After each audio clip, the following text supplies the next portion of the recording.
Congratulations, you're pretty lucky, you know that? You just happened to stumble upon the greatestest producer of the musics you've ever seen. And with that being said, I do have to let you know that I'm gonna be teaching you the forbidden secrets of making an aggressive trap banger, so make sure to keep this a secret. Now, this is leaning towards a melodic trap style, like something you'd find on Trap Nation, but the methods apply pretty much the same. I would also like to humbly congratulate myself on sponsoring my own video. I recently released my Feature Bass Essentials Volume 2 sample pack, and it comes with 170 drum and effect samples, 90 Serum and Sylenth presets, 20 Midi Files, 5 Drum FLPs, and honestly just a really high production quality that can take your tracks to the whole next level. If you want to get it, the link is in my description. And just for the holidays, I'm extending the 50% off sale for the rest of the year, so don't wait. You're not going to want to miss out on this. Anyway, without further ado, let's get into it. First, start by setting off the project to somewhere around 140 to 150 BPM. For the intro, I started with a low-pass saw lead and a sine bell layer.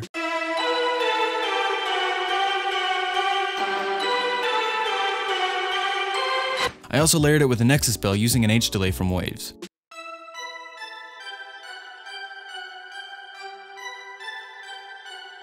After adding a lead, it's important to start building the ambience in the track. I first started by playing my chords on a mid-range pad.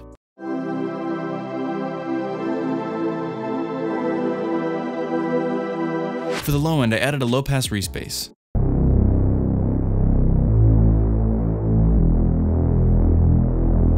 Starting with the background elements, I took a one-shot playing the root note of the scale, an atmospheric loop from my pack, an extra crispy vinyl loop. I also added this downlifter for energy, but made it quiet so that it's not as noticeable. Whoosh. Bigger whoosh. Moving to the build-up, one trick you can do to transition from the verse to the drop is by slowly bringing in the drop lead with a low-pass filter and a volume automation.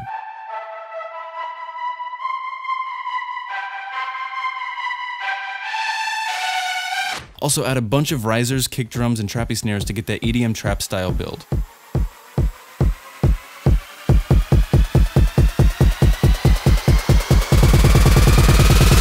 For the pre-drop fill, I didn't make anything too special, just an 808 trap snare playing an 8th note rhythm. To layer with the main lead in the pre-drop fill, I added this distorted saw lead with an amp preset on it.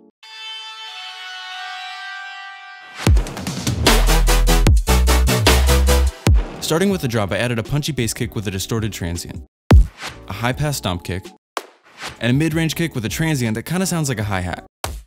Together.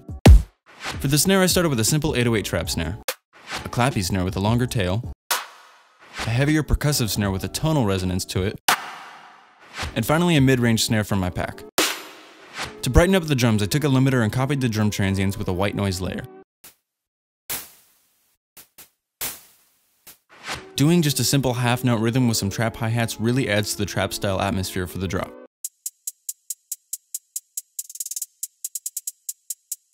If you watched my last video on Flume, I exported the hi-hat loop I made for the track and time-stretched it to fit this tempo.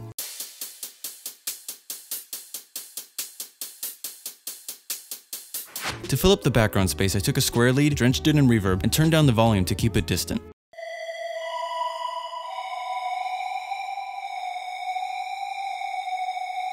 Using a volume automation clip, I took 2 distorted leads from my pack and made this drop melody.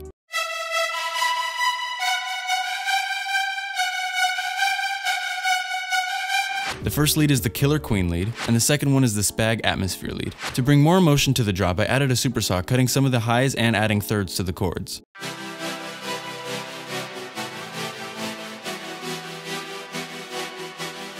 Here's what the main driving force from the drop comes from. I took a heavy respace from my pack and put some post-processing on it.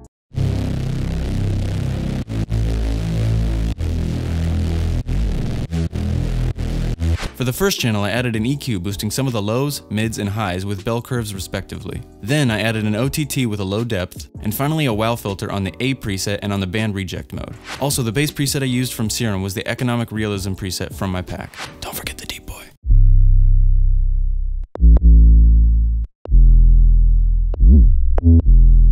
For background elements, just go crazy with one-shots, atmospheric loops, sweeps, crashes, and stabs.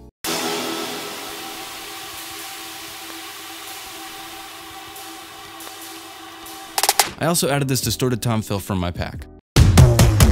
here's a little trick to make your drops just a bit more impactful. Start by adding a filter on the master, leaving just the high pass, and creating an automation clip on the cutoff. Then bring all the points to 0 and add another point at a higher percent at the end of the buildup, and finally add another point at 0 when the drop starts to make it seem like the bass comes in a lot harder. Make sure to turn the maximum value down a bit because you don't want to overdo anything. Working with the high pass filter, also try adding a stereo enhancer to the master and automating the stereo wideness knob. Copy the 50% value and automate it to become slightly more mono towards the end of the buildup, and then back to stereo when the drop hits. This will make it seem a lot wider, but again, remember not to overdo anything. By the way, make sure to let me know in the comments what kind of styles you want me to do in the next tutorial, and I'll give it a shot. Anyway, with everything together, let's hear what this finished trap banger sounds like.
Hey bro, what's up? Did you maybe hit that subscribe button and maybe the notification bell as well? Oh, you're doing that right now? No way, man. You're also buying my packs for my website? Oh, dang bro, that's crazy. You're a real homie. Keep it up, man. Take care.